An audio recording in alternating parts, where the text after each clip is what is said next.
Hello. So I've been working on this pop punk cover of Rome by the B-52s. Last week built the drums in Easy Drummer, and now the song is all mixed, mastered, all that kind of stuff.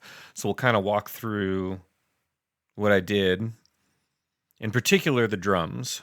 Now I use Easy Drummer out of necessity. I don't use it because I think it's so much better than live drums, but I don't have a space in which I can record drummers or drums of my own because of neighbors and stuff like that. So what I need to do is find ways to make it sound real.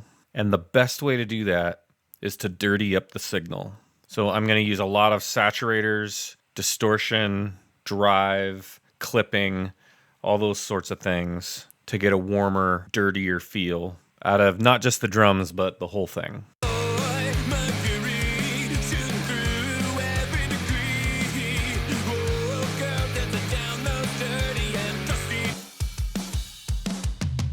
So here's our drums.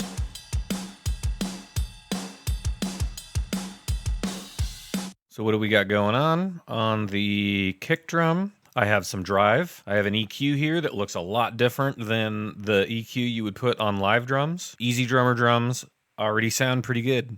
They're already EQ'd to some degree. They're already compressed to some degree. While they still do need some EQ and compression, it's going to look a lot different. I do have an SSL channel that is putting some top end onto the kick because of the nature of the genre. I just needed a bit more brightness and click out of it. And then my compressor is right here, a lot less than I would normally use on live drums. My snare has some drive, just a little bit, not much. This particular snare has a ringing resonance at around 270. Sometimes it works okay, sometimes it doesn't. In this song, it did not work okay. And then I also have the SSL on this, really cranking a shelf at 8K.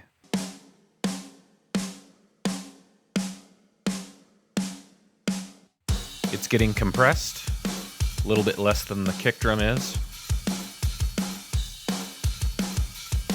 It also has a clipper on here. For the most part, it's just doing a little bit. Every now and then it spikes up. Great thing about a clipper is it completely cuts the signal off. It doesn't compress it down, so it doesn't mess with the perceived loudness of the track. And it has the added bonus, along with the SSL, of adding a teeny tiny bit of saturation and warmth. So what we're doing is we're adding little bits of this saturation and distortion and drive and whatnot, and it eventually will build up and build up and build up and build up. We don't want to do it all at once or it'll sound like garbage.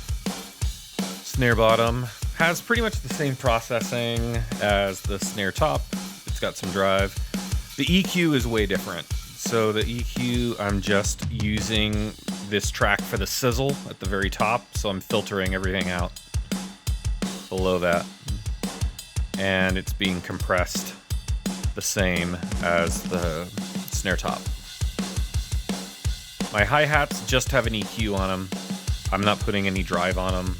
No reason other than I just didn't feel like doing it. They do have some harshness right about here, so I took that out. The floor tom and the rack tom both have the same processing. So they have a little bit of drive, a little bit of EQ, and they're being compressed a little bit. Like just a little teeny tiny bit. So the rack tom and the floor tom do need a little bit of clipping, but I'm going to do that later. My overheads, they also have some drive on them, a little bit. I am using the overhead track just for the cymbals, so I'm filtering out a lot of stuff in the lower half. They are getting compressed. Easy Drummer cymbals tend to be really bright and pretty harsh, so I have another EQ on here just shelving some of that high end. I have the exact same processing on my ride. Normally, I would not render a separate ride. I usually get good enough volume out of the overheads track. You can hear it there. It's really coming through. Even in the context of the mix. There is a part right here that had a bit of a softer touch.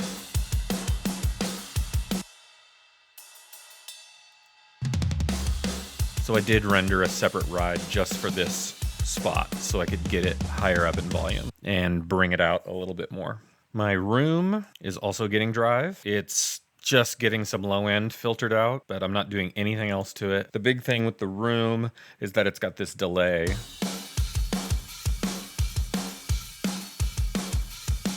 So this is without it. So it just adds some really good body and depth. So in the context of the mix, if I were to take this delay out, it still works, but it just loses some feel, it loses some body, it loses some of the character. So put it back in here, it really fills everything out. So then my kick drum, snare bottom, rack tom, floor tom are going to this skins track where they're all getting more drive, little bit of EQ, just for some mud basically. It's being compressed in a similar way to what you would do with parallel compression, just not as much. It just doesn't need it. And I'm using this plugin because I can just use this to blend it in, and so it's only being blended in about 25%. So overall the compression there on this skins track is a lot less than I would use on live drums, similar to what I've been saying with everything else. Then everything is going through this tape saturator. This is where I'm getting some clipping for my rack tom and floor tom. You'll see it spike a lot right here when the floor toms come in.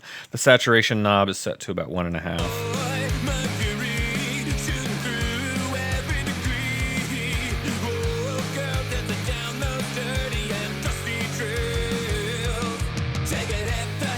Boom, it really spikes there, especially the floor tom. And I know it looks scary, but I liked the way it sounded, so I kept it peaking like that. So then the skins, hi-hats, overheads, ride, and room are going to this drum kit track. They are all getting saturated a little bit more, then going through this tape saturator, and then getting a little bit of mud taken out. Snare drum, snare bottom, and floor tom are the only ones getting reverb. The only thing about the floor tom verb is that it was really clicky and I didn't like it. So I filtered out a lot of top end to make it more boomy and to get rid of some of that clickiness of the top end in the reverb itself. Okay, my bass.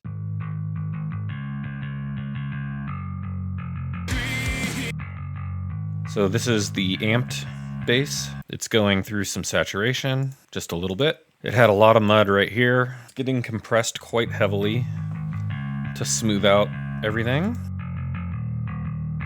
And it's going through a brick wall limiter to catch the stray spikes. Then I got my DI bass blended in just barely, but it's going through this tape saturator that its saturation knob is set to 10.7.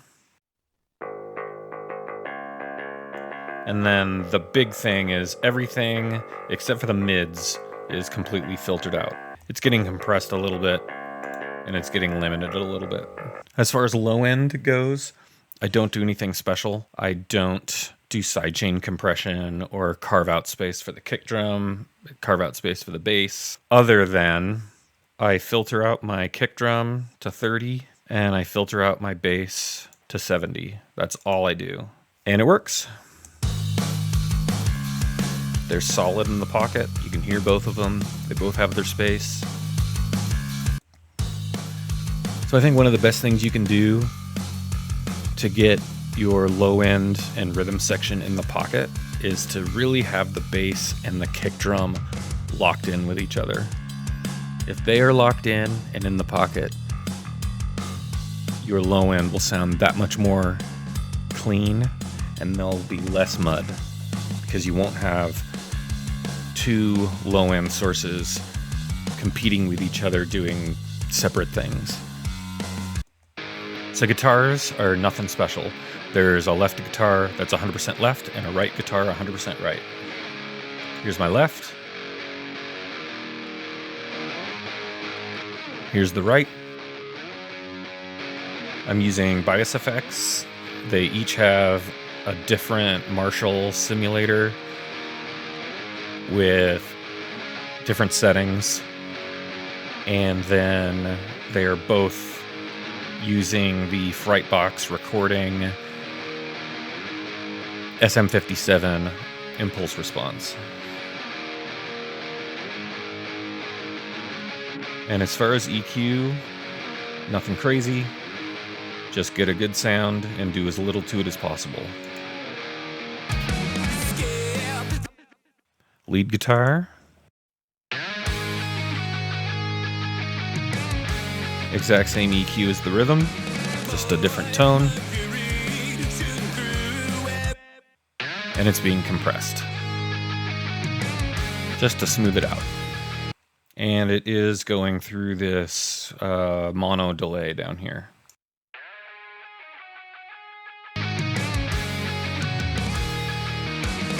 Now, I don't have a fancy vocal room. I have a pretty mid-range condenser microphone. I don't have a treated room. I just have a medium-sized room that has some carpet, has some furniture, and I'm getting good sounds. Here's my EQ. I do have the SSL on here, adding a little bit at like 2K just to punch it through the guitars a little bit. It's getting compressed right here. I would say a medium amount. And then there's a de-esser. Then it's going through a limiter that's getting more compression, more reduction. Then it's going through another compressor that's a little bit more heavy-handed. So altogether, there's probably about 24 to 25 of compression. And then it's going through a basic vocal delay. And then you'll see I have vocal delay 2, vocal delay 3, vocal delay 4. And they spike up every now and then. And basically they are delays that have different feedback times. And I use them to accentuate certain vocals, certain words, to highlight certain phrases, stuff like that. And then I have my main vocals and just some basic doubles here. The big thing is this saturation track right here. You'll notice I don't have any drive or saturation or anything like that on the main vocal track. What I do have is a very distorted signal. I have this beast here that's cranked all the way, both knobs, and just blended in. Gives the vocals some nice warmth. Now if I were to mute this, the volume goes down significantly, and I could turn up the volume, but it just loses a lot of character and warmth.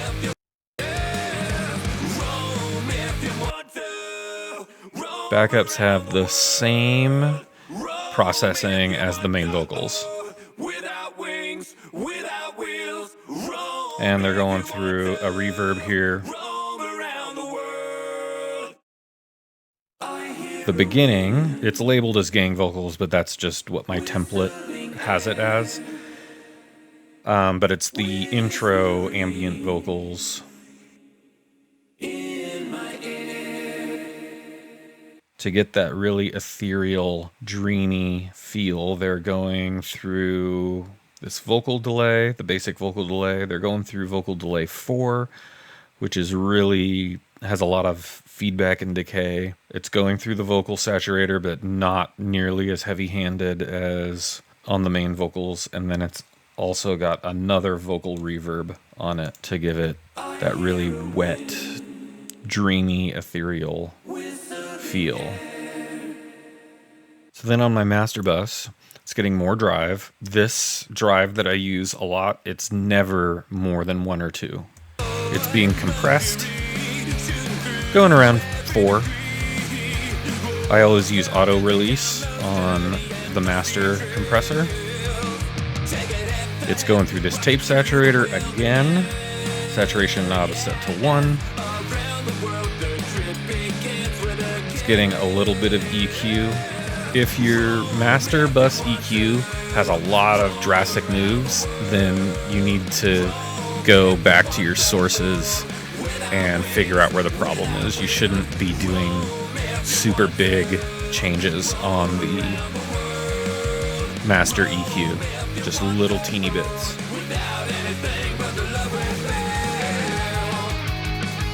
It's going through this multi-brand compressor.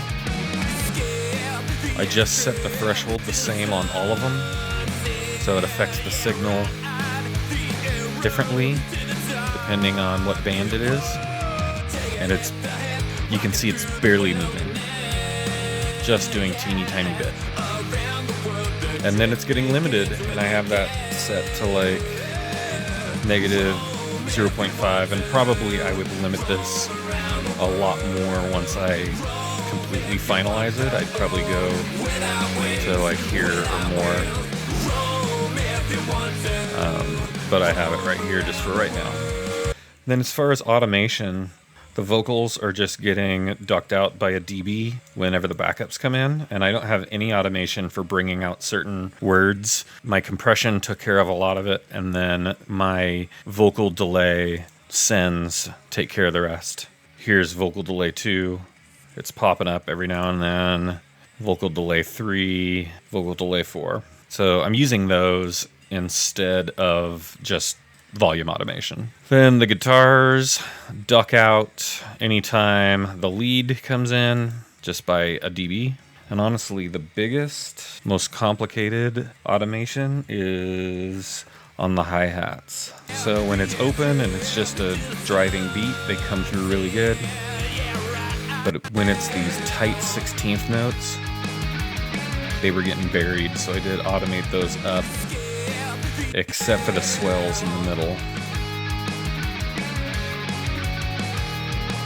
All right, so we'll just listen to the whole thing.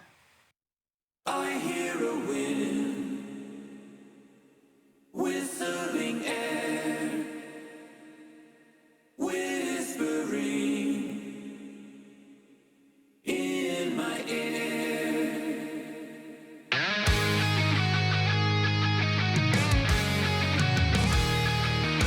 Boy, Mercury shooting through every degree. Oh, girl, there's a down those dirty and dusty trails.